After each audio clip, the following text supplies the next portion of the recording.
깊고 깊은 밤, 사방이 칠흑같이 어두운 산길, 그 한가운데서 어른 목소리도 짐승 소리도 아닌 아이의 울음소리가 들려온다면 어떻게 하시겠습니까? 도망치시겠습니까? 아니면 발걸음을 멈추시겠습니까? 오늘 이야기의 주인공, 호러미 손씨는 그 울음소리 쪽으로 걸어 들어갔습니다. 그리고 그날 밤부터 집안에서 기묘한 일들이 벌어지기 시작했지요. 때는 조선 후기, 충청도 어느 산자락 아래 자리한 작은 마을 이야기입니다. 마을 사람들은 그 마을을 솔티골이라 불렀어요. 소나무 고개 넘어 숨어있는 듯 자리한 곳이라 해서 붙여진 이름이었지요. 봄이면 진달래가 지천으로 피고 가을이면 도토리가 우수수 떨어지는 가난하지만 조용하고 소담한 마을이었습니다. 그 마을 어귀에 손씨라는 여인이 살고 있었습니다. 나이는 38, 남편은 5년 전 호환으로 잃었고 슬아에는 12살 먹은 딸 복단이 하나뿐이었습니다. 손씨는 억척스러운 여인이었습니다. 가진 논밭이라곤 다랑이밭 2떼기뿐이었지만 새벽별이 끄기 전에 일어나 남의 집 상리를 나가고 해가 지면 복단이 삼배 짜는 것을 옆에서 도우며 하루도 쉬는 날이 없었습니다. 엄마, 힘들지 않아요? 복단이가 어느 날 물었습니다. 손씨는 딸의 머리를 쓰다듬으며 빙긋 웃었습니다. 힘들지 근데 말이다. 복단아, 내가 널 보면 다리에 힘이 생긴다. 그게 다야. 가난했지만 손씨에게는 단 하나 흔들리지 않는 것이 있었습니다. 바로 사람을 함부로 대하지 않는다는 마음이었습니다. 굶는 이웃이 있으면 자기 밥을 덜어주고 길을 잃은 나그네가 있으면 자기 집 헛간에 재워주었습니다. 마을 사람들은 그런 손씨를 가리켜 어렵게 사는 사람치곤 손이 크다며 혀를 찼지만 손씨는 항상 같은 말을 했습니다. 내가 받은 것이 있어야 베풀 수 있는 게 아니야. 베풀고 싶은 마음이 먼저야. 그해 음력 10월, 서리가 내리기 시작하던 첫째 날 밤이었습니다. 손씨는 읍내장에서 상리를 마치고 늦은 길을 걸어 집으로 돌아오고 있었습니다. 장작 한 묶음을 등에 지고 빈 쌀자루를 옆구리에 낀 채로요. 소나무 고개를 막 넘어서려는데 들렸습니다.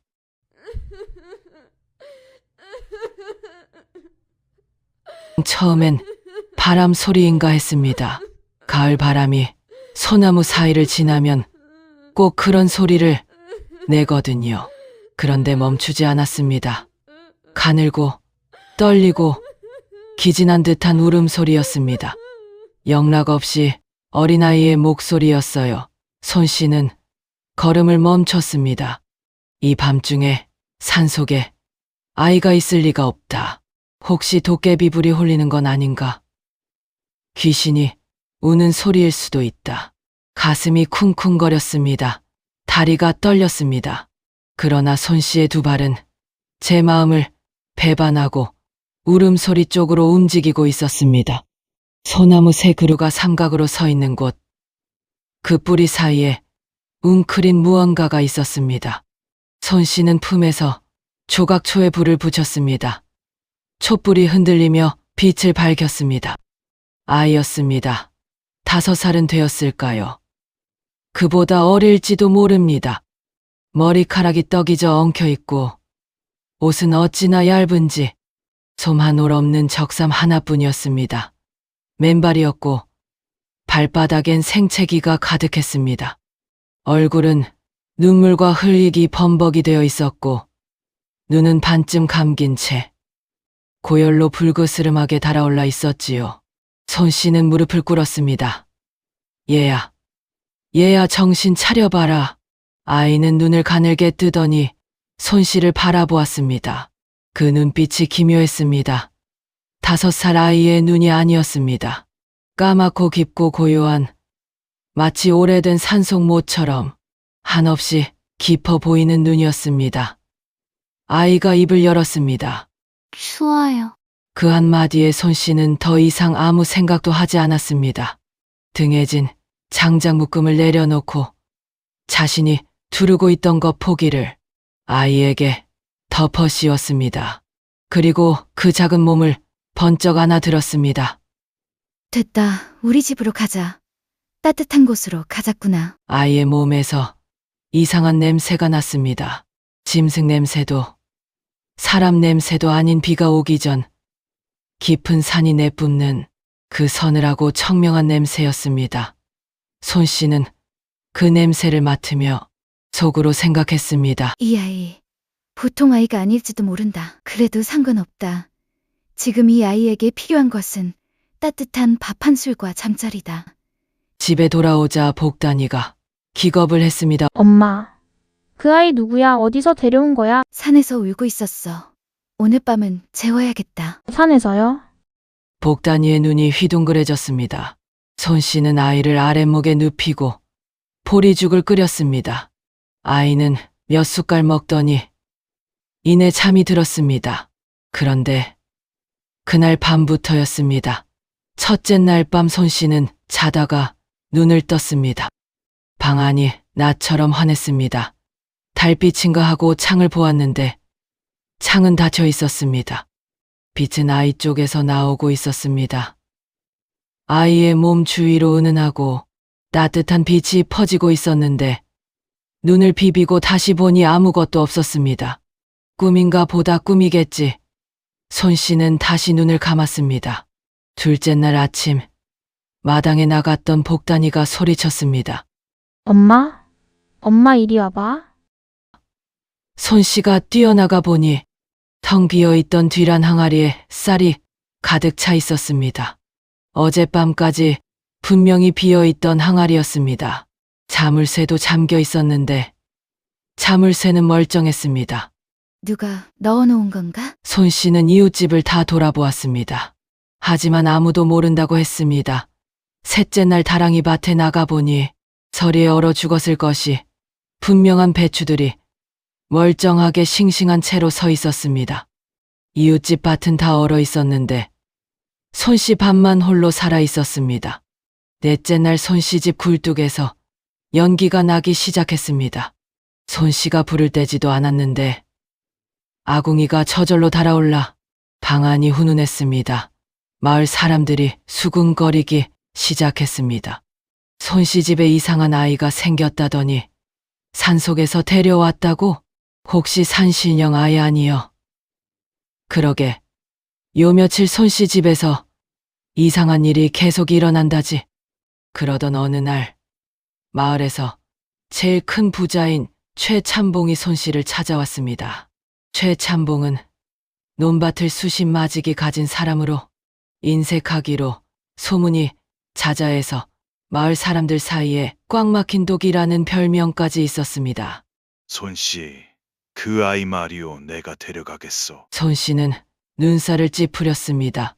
무슨 말씀이신지요? 최참봉이 목소리를 낮추며 말했습니다. 다 알고 있어.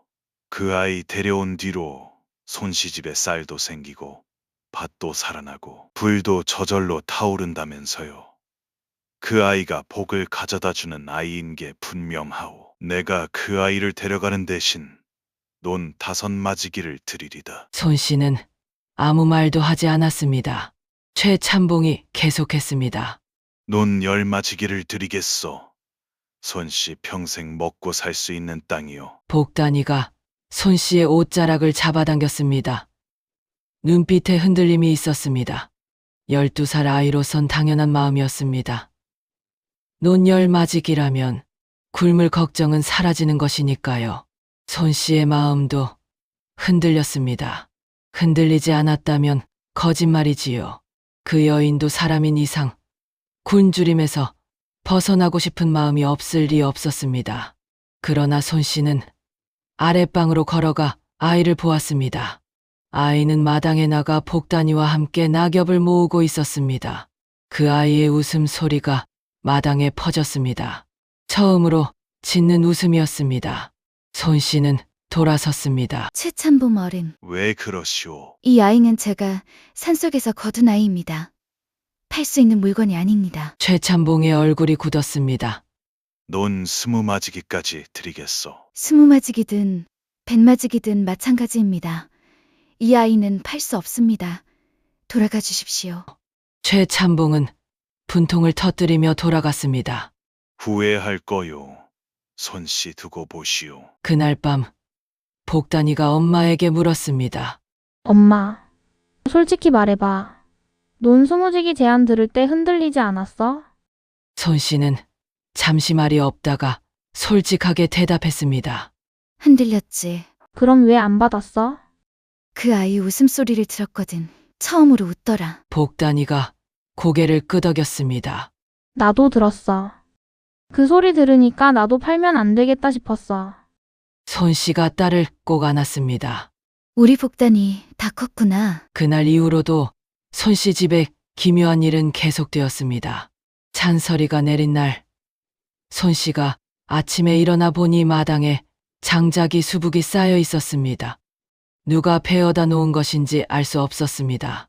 겨울 들어 마을 전체가 눈에 갇혀 굶을 위기에 처했을 때 손 씨 집 광에서는 쌀이 떨어지지 않았습니다. 오히려 쌀이 퍼낼수록 조금씩 더 채워지는 것 같았습니다. 손 씨는 그 쌀로 이웃들을 먹였습니다. 자기 집에 있는 것을 나누었습니다. 그러다 이듬해 봄이 왔습니다. 손 씨는 이제 아이에게 이름을 붙여 주었습니다. 소리라고 했습니다. 소나무 고개에서 만났으니까요. 소리는 어느새 건강해졌습니다. 뺨에 홍조가 돌고 웃음이 많아지고 복단이와 함께 산을 오르내리며 나무를 캐고 뛰놀았습니다. 그런데 봄이 깊어가던 어느 날 소리가 손 씨 앞에 와서 두 손을 모았습니다. 어머니, 손 씨가 깜짝 놀랐습니다. 아이가 자신을 어머니라고 부른 것은 처음이었습니다. 어머니라고? 소리가 고개를 끄덕였습니다. 눈빛이 다시 그 깊은 산속 모처럼 고요해졌습니다. 저 이제 가야 할 것 같아요. 손 씨의 가슴이 철렁 내려앉았습니다. 어디를 가? 어디 간다는 거야? 제가 있어야 할 곳이 있어요. 오래 머물면 안 된대요. 누가 그래? 누가 그런 소리를 해? 소리가 조용히 웃었습니다. 어머니는 저를 아무 조건 없이 품어주셨어요. 추운 밤 귀신인지 사람인지도 모를 저를 안아들었잖아요. 그 마음이 진짜 어머니의 마음이에요. 손 씨의 눈에 눈물이 맺혔습니다. 가지 마라. 우리 집에 그냥 있어라. 가더라도 어머니 곁을 떠나는 게 아니에요. 봄마다 피는 진달래를 보세요. 가을마다 떨어지는 도토리를 들으세요. 제가 항상 거기 있을 거예요. 다음 날 새벽 손 씨가 눈을 뜨니 소리가 없었습니다. 복단이도 일어나 방방 울었습니다. 그런데 마당에 나갔더니 논 한 귀퉁이에 소나무 한 그루가 하룻밤 사이에 자라나 있었습니다. 높이가 어른 키만 하고 가지에 이슬이 맺혀 은빛으로 반짝였습니다. 손 씨는 그 소나무 앞에 한참을 서 있었습니다. 그리고 나서 이상한 일이 벌어졌습니다. 소리가 떠난 뒤에도 손 씨 집의 복은 끊이지 않았습니다. 아니, 오히려 더 커졌습니다. 그해 가을, 마을 사또가 손 씨 집을 지나다가 자연스레 들르게 되었고 글 잘 쓰고 총명한 복단이를 보고는 자기 아들의 글 스승으로 삼겠다고 했습니다. 그 연을 따라 복단이는 훗날 훌륭한 혼처를 만났고 손 씨는 노년에 손자들의 재롱을 받으며 편안한 여생을 보냈습니다. 그런데 최참봉은 어찌 되었느냐고요? 그 사람은 그 뒤로 이 마을 저 마을 돌아다니며 복 있는 아이를 찾아 헤맸다고 합니다. 돈으로 복을 사려 했지요. 하지만 끝내 아무것도 얻지 못했고 논밭은 가뭄과 홍수로 하나씩 줄어들어 마지막엔 방 한 칸만 남은 채 쓸쓸히 생을 마쳤다고 전해집니다. 복은 사는 것이 아니니까요. 복은 마음이 부른다는 것을 최참봉은 끝내 알지 못했습니다. 눈앞의 이득보다 소중한 것은 사람을 향한 따뜻한 진심입니다. 오늘 여러분이 건넨 다정한 말 한마디가 이미 삶을 바꾸는 복의 씨앗이 되었을지도 모릅니다. 오늘 밤 썬별야담이 전해드린 이야기가 여러분의 삶에 기적 같은 평안함을 선물하길 바랍니다. 영상이 좋으셨다면 구독과 좋아요 부탁드리며 다음 주에도 따뜻한 이야기로 찾아오겠습니다. 모두 행복하십시오.